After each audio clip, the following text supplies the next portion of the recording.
David was a man after God's own heart, and he was a good king too. He loved God and he tried to live and lead God's way. One night, David took a walk up to the roof of the palace where it was cool. When he got there, he looked over at another roof and noticed a woman. The woman's name was Bathsheba. David said to his servant, "Go and tell that woman to come to the palace." When David saw Bathsheba, he thought she was very beautiful. "She is so lovely. I want her to be mine." But Bathsheba already had a husband named Uriah, a soldier who served in King David's army. This is a problem. So David made a terrible choice.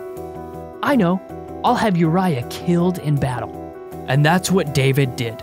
Soon, David and Bathsheba were married. David had done a very bad thing. He should have felt very badly about it, but he didn't.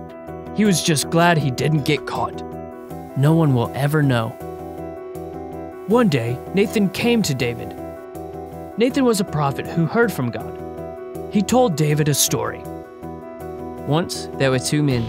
One of them was rich, with lots of sheep and cattle. The other man was very poor. All he had was one little lamb.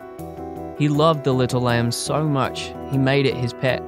It ate and even slept in the house like part of the family.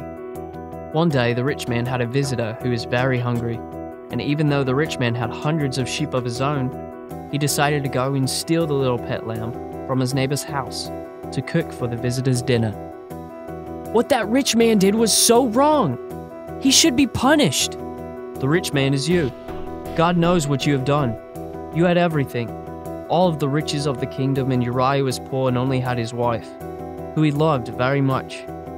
Still, you took his wife away and you had him killed. God is going to punish you for this terrible, terrible thing. Bad things will happen in your family now. David suddenly realized how terrible he had been. He felt awful and was very sorry for all he had done. So he cried out to God from his heart. "Lord, I'm so sorry. I know I have done things that are terrible in your sight. Will you forgive me?" The Lord knew what was in David's heart. He did not just say he was sorry. He really was sorry. The Lord forgave David of his sin.